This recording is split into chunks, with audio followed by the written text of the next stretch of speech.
प्रभु यीशु मसीह के नाम में आपको अनुग्रह, शांति और आशीष मिले।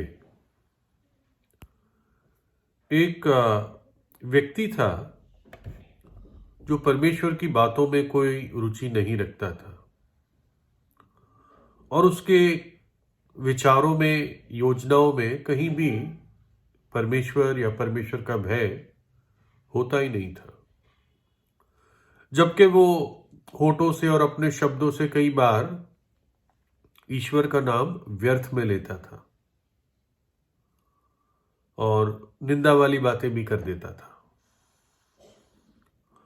और एक दिन जब वो सुबह उठा तो जहां पर उसका शीशा होता था, चेहरा देखने का शीशा या शेव करने का, तो वहां पर के जो बुक शेल्फ था वहां पर उसने एक बाइबल रखी हुई देखी। उसका अपना ही घर था और जब भी वो देखता तो उसको एक अजीब सी फीलिंग आती, अजीब महसूस होता, क्योंकि उसको मालूम था ये पुस्तक क्या कहती है।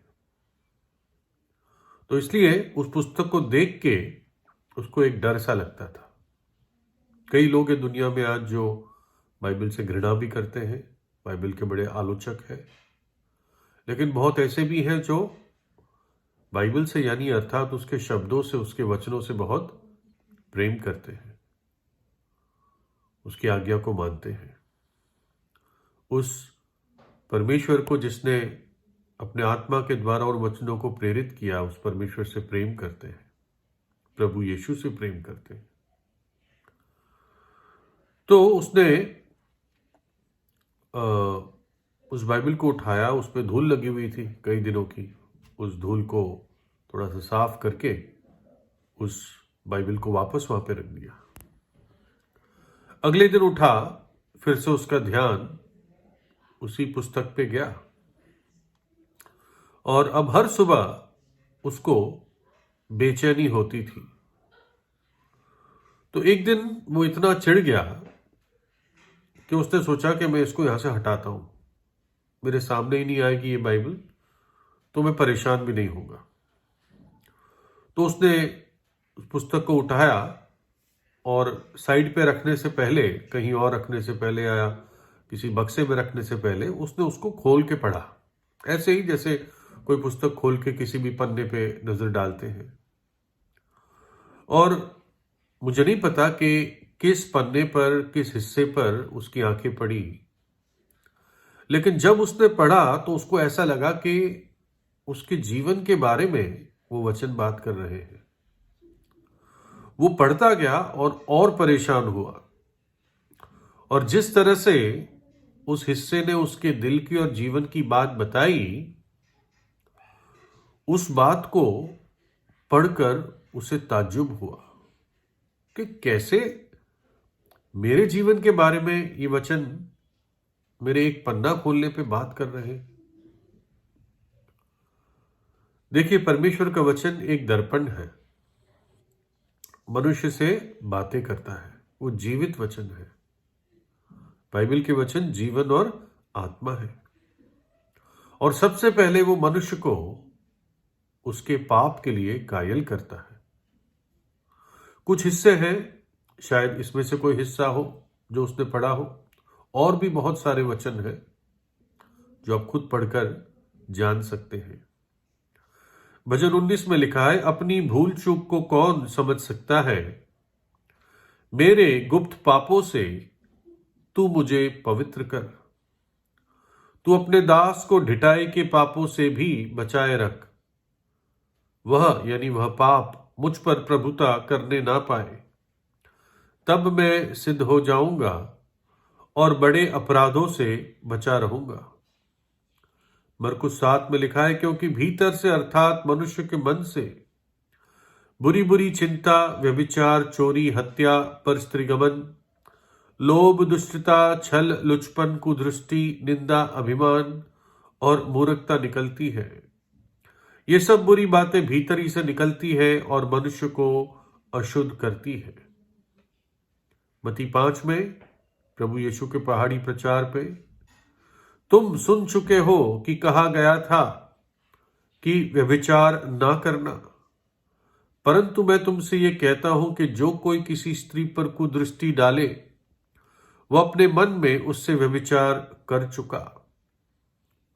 और दूसरा शमूएल में 12 अध्याय में भविष्यद्वक्ता कहता है, तू ही वो मनुष्य है। एक और स्थान पे लिखा है प्रेरितों के काम 8 अध्याय में, इस बात में ना तेरा हिस्सा है ना बांटा, क्योंकि तेरा मन परमेश्वर के आगे सीधा नहीं है। इसलिए अपनी इस बुराई से मन फिराकर यानी पश्चाताप करके प्रभु से प्रार्थना कर, संभव है तेरे मन का विचार क्षमा किया जाए, क्योंकि मैं देखता हूं कि तू पित्त किसी कड़वाहट और अधर्म या पाप के बंधन में पड़ा है। और जब उसने प्रभु का वचन पढ़ा और वो कायल हुआ कि मेरे जीवन की बातें ही हैं, तो उसने वो पुस्तक बंद कर दी, फिर वहां से हटाई नहीं, जहां पर थी वहीं पर वापस रख दी और अपने दिन के काम में लग गया। लेकिन उसका दिल आज बड़ा दुखी था। एक भारी मन के साथ उसने अपना दिन बिताया। अब अगली सुबह आई तो उसने उस पुस्तक को पढ़ना शुरू कर दिया और जल्दी उठा था उसकी पत्नी से पहले, और जब पढ़ रहा था तो उसने मुड़कर देखा क्या वो उठी है या नहीं। तो उसने देखा कि उसकी पत्नी खामोशी में फूट फूट कर, खामोशी के साथ फूट फूट कर बहुत रो रही थी, आंसुओं में थी। वो एक ऐसी स्त्री थी जो काफी समय से अपने पति के लिए प्रार्थना करती थी। वो खुद प्रभु यीशु की विश्वासी थी। उसने पापों की क्षमा पाई थी प्रभु यीशु से, लेकिन उसके पति का जीवन बहुत दुष्टता में था। इसलिए वो खामोशी से, चुपचाप से, लंबे समय से प्रार्थना कर रही थी। और कुछ दिनों से उसको प्रार्थना को उत्तर मिल रहा था। वो देख रही थी कि कभी कभी ये पुस्तक की तरफ देख रहा है और आज ध्यान से पढ़ रहा है। और जब उसने देखा कि पत्नी बात समझ पा रही है, तो उसने खुद कहा कि अब मैं और अपने आप को छुपा नहीं पाऊंगा। मैं एहसास करता हूं कि मैं एक बहुत अभागा पापी हूं और यीशु मसीह के अलावा मेरे पास कोई भी छुटकारे का तरीका नहीं है। क्या तू मेरे लिए प्रार्थना करेगी? क्या मेरे साथ परमेश्वर के घर जाएगी? और अब मैं निर्णय करता हूं कि मैं स्वर्ग के लिए तैयार होऊंगा, अनंत जीवन के लिए तैयार होऊंगा। और उस समय के बाद वो एक बदला हुआ व्यक्ति हो गया, एक खुश व्यक्ति हो गया, नम्र व्यक्ति हो गया और प्रभु यीशु का एक प्रिय विश्वासी और शिष्य बन गया। कैसे बाइबल एक व्यक्ति के साधारण जीवन में जब उसको सामने दिखती रही, वो उसको पढ़ने के लिए कायल हुआ। वो जीवित वचन है, जीवन को बदलता है। परमेश्वर ने उपयोग किए वो वचन पवित्र आत्मा के द्वारा, ताकि उस व्यक्ति को प्रभु यीशु का ज्ञान हो।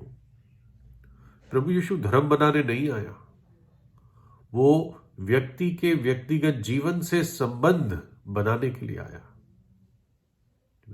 उसने अपना उद्धार, मुक्ति, मोक्ष प्रभु यीशु में पाया। उसकी पत्नी की लंबी समय की प्रार्थनाओं का उत्तर मिला। प्रभु यीशु ने ना केवल उसके लिए लेकिन आपके लिए भी, इस जगत के लिए अपनी जान कलवरी के क्रूस पर दी। हमारे पापों की क्षमा के लिए, हमारे पाप धुल सके, इस कारण उसने अपना पवित्र लहू कलवरी के क्रूस पर बहा दिया। और प्रभु ने कहा, मैं धर्मियों के लिए नहीं परंतु पापियों का उद्धार करने आया हूं।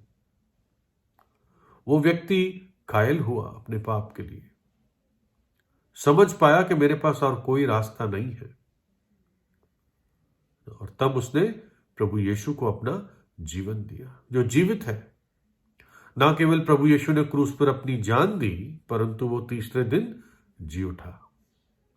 यदि सच्चे हृदय से आप पश्चाताप करते हैं, प्रभु यीशु पर विश्वास करते हैं, उसको हृदय में बुलाते हैं, तो यीशु का लहू आपको सब पापों से शुद्ध करता है।